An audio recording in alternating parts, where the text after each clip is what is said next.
Spare the rod, spoil the child, train up a child in the way he should go. These are all popular buzz phrases in Christian culture. Culture can actually make these phrases sound mean and harsh, right? Even in the Christian community, we can shy away from them because we think that they sound lofty and mean. Christian parents can oftentimes feel alone and without direction. Wait, did I really admit that us Christian parents can feel alone and like we don't have any direction?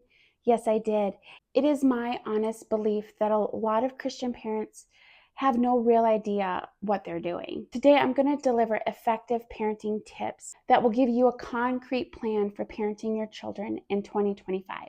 Hi, my name is Danielle, mother to 6 children. I teach other Christian mothers how to parent their children biblically. Perhaps it isn't that you don't want to parent your children biblically. Maybe it is that you simply do not know how. It is my belief that cluelessness is the enemy of every Christian mother, and I am here to help you. Tip number 1, we start with love. Now, this has its roots in John 3:16. For a thorough, in-depth video on this, I want you to click up here because I just did a video just on this one tip. But we start with love. John 3:16, for God so loved the world that he gave his one and only Son, that whoever would believe in him shall not perish but have eternal life. God loved his children so much that he did something, and we could never deny his love for us, right? He didn't just say he loved us, he did something about it, right? Like faith without works is dead. God leads by example. The very basis of this tip is connection. We want to establish connection with our children so that we have a relationship with them. When we have a relationship with our children sincerely want to obey us. They don't want to disobey. Number 2, embody what you want from your children. Proverbs 22:6, it says, train up a child in the way he should go, and when he is old, he will not depart from it. But it is worded in a way where you, the parent, you should already know what you're doing. The Bible, it was written to all believers. It wasn't just written to adults. It wasn't just written to children. It's written to everybody, right? And so we embody what we want from our children. We want our children to obey the Lord. We need to be obeying the Lord. So we lead by example, and we can see that God did this himself. I mean, faith without works is dead. He led by example with that. Like he sent his Son. He didn't just say he loved us. He sent his Son. He did something about it to show us that he loved us. The Bible, it says presumption is as idolatry. God, he doesn't presume with his children. I mean, he is all knowing, but he gives his children a chance to speak and give an account for themselves. I did an entire video on this tip alone. Click up here for the full video on that one. Tip number 3, model God's blueprint outlined in the Garden of Eden. I can also link a video that I did on this one as well, but this is so basic.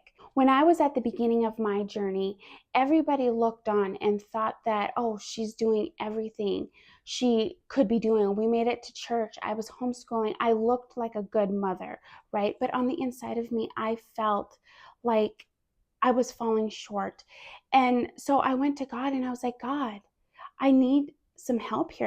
I began searching the Word of God for how to parent my children, but I told God, I need something fast as I'm searching Scripture. And God brought me to the Garden of Eden.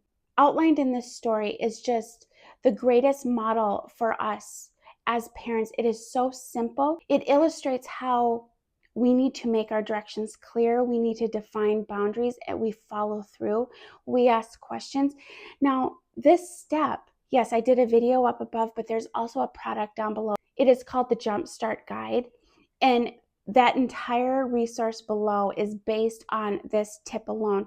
If you are new to parenting God's way biblically, and you don't know where to start and you feel overwhelmed, I want you to go get that product below. It is very simple. It is profound, and you will see results. It will jumpstart your parenting journey. Tip number 4, I want you to look at Scripture with new eyes. God is the first parent. He is the perfect parent. So when you read about God in the Bible and you read about his children, whoever the story is about, those are his children. They're adults, but those are his children. You can look at God as the first parent and see how he responded to his child. What did he do? Did he ask questions? Did he give him a chance? Did he get mad? Look at God as the first perfect parent. This also includes prayer for certain. Father God, open up the eyes of my understanding so that I can see. Tip number 5, it goes along with 4. You are going to begin modeling God's methods to your own children. So, for example, I talk about Sodom and Gomorrah all the time. It's a great one to talk about, but God said that I have heard the outcry. I'm going to go down and see if it is true. God is God. He knows that the outcry was true, but he still went down. If God went down, how much more should we as parents go down? For example, we have a downstairs and that's where the kids play. And so when there's an outcry, when there's people fighting, what should I do? I should go down. God modeled it, so I should do it. I need to go down and investigate. God asked questions, right? Adam, did you eat from the tree that I told you not to eat? He's not presumptuous. He's constantly asking questions. Cain, why is your face so downcast? I have begun doing this in my home, and it is just revolutionary. We ask questions to get the truth, but we also ask questions to get to the bottom of injustice. We don't want to be presumptuous. We need to get all sides of the story. Tip number 6, understand that foolishness was foretold, and that has its roots in Proverbs 22:15. We can get so stressed out. Why are you not listening? Again, I've told you a million times, quit fighting with your whatever, right? We can feel so overwhelmed because we've talked to our children time and time again, and they still make the same decisions over and over again. But this is the thing. It's so revolutionary, this tip. It was foretold. God told us foolishness is bound up in the heart of a child. So no matter where our children are, what age they are, even as adults, we make mistakes, but children will make it over and over and over again. They will make mistakes. The goal is that we continue pruning them and they evolve and God is involved and, they become Christ followers and, that some of that foolish behavior gets driven from them. But when they're little, especially, my kids, they range from 6 months old to 11. So there's a lot of foolish behavior in there. My children, they know a lot for their age, but they're still foolish. In their own right, they're still children. So we need to immerse ourselves in this truth and not get so offended at the foolishness. Another word for foolishness actually means stupid. I'm not saying that our children are stupid, but sometimes they make the same stupid decisions over and over and over again, right? And we can get so overwhelmed. Let this truth just wash over you today. Your children are predisposed to making foolish decisions, but the rod of correction will drive it far away. Number 7, repent of wrong parental attitudes. As you are seeking scripture, as you are opening up your eyes to the way that God does things, open up your heart. God, render my heart. Acts 3:19, it says, repent therefore and turn to God, that your sins may be wiped out, that times of refreshing may come from the Lord. Guess what? God has times of refreshing and he will pour them out, but it starts with repentance. The Bible talks about God leads the prisoners out with singing. He places the lonely in families, but the rebellious will live in a sun-scorched land. As your eyes become more and more open to your wrongdoing, just repent. Be humble. Tip number 8, lay groundwork for reality in your children's life. This has its roots in Galatians 6:7. It says, do not be deceived. God cannot be mocked. A man reaps what he sows. To me, in my mind, one of our chief goals as parents ought to be to establish reality in our children's lives. You put something in the ground, something will come up. You don't put anything in the ground, you can be sure that nothing will come up. We can look on in the news and perhaps laugh even at how crazy some college students are acting and all this and that and this and that. But it is really quite sad because their parents did not establish reality to these children.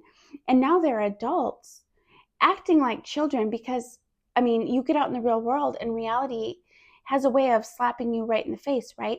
The Bible, it says that flesh gives birth to flesh and the spirit gives birth to spirit. It also says in Galatians, it says, whoever sows to please the flesh will reap the flesh. Whoever sows to please the spirit will reap from the spirit.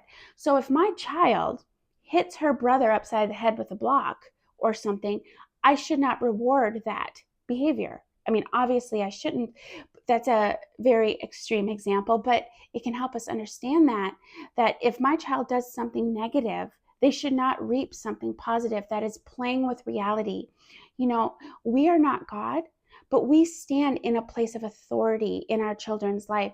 We are a representative of God. And so we are doing them a huge disservice if we do not establish reality. How do we establish reality? Chiefly, we can use consequences, things like this. You reap what you sow. It's just cause and effect. Tip number 9, understand that God gives differently. And this has its roots in Hebrews 11:6. God says, I am a rewarder of those who diligently seek me. He doesn't say that he is a rewarder of those who do it perfectly, of those who never raise their voice. It doesn't say that. It says, I am a rewarder of those who diligently seek me. So you begin looking at God as the first parent. You begin trying to apply it to your own life. That is great. Are you going to be perfect? No. But is God going to reward you for your perfect behavior, your perfect follow through of these methods? No. He is going to reward you for diligently seeking him. You fall down as a parent, you get back up, you keep going. It is the diligence that God is a rewarder of. Scripture says he doesn't give as the world gives, right? That is when he was speaking about peace. He said, peace I give to you and peace I leave with you. I do not give as the world gives. Don't let your hearts be troubled, right? How does the world give? Do it perfectly, complete the program, never fall down. God doesn't give like that. He is a rewarder of those who diligently seek him. So you continue to diligently seek him. Tip number 10, be wise. Proverbs 14:1, it says, the wise woman builds her home, but the foolish one tears hers down with her own hands. A lot goes into building, planning. It takes some foresight, digging into what will work, which is what you're doing here, knowing what doesn't work. A lot of times it can be trial and error. Seek God in how to build your home. And tip number 11, be undivided. Scripture says in Mark 3:25, a kingdom divided cannot stand. So I am speaking about marriage here. Don't be divided with your husband. Your husband wants to parent one way, you want to parent another way. In Amos, it talks about how can two walk along unless they agree. This has its roots also in Ephesians 5:22-23 that says, wives, submit yourself to your husbands as unto the Lord, because that is God's established authority in your life. As the church submits to Christ, so also the wife should submit to her husband in all things. There is power when you are, there's Sarah, my 3-year-old, just woke up from her nap. There is power when you are undivided. And when you are divided, you are weak. Things can get in. If you got 1 or 2 things out of this video, that is great. I want you to like and subscribe to this channel if you haven't already, so that we can get it pushed out to more mothers just like you. Connect with me down in the comments. I would just love that. I would love to come alongside you as your sister in this. Let me know where you are in your parenting journey. How many children do you have? What are the things that you are struggling with? And until next time, bye for now.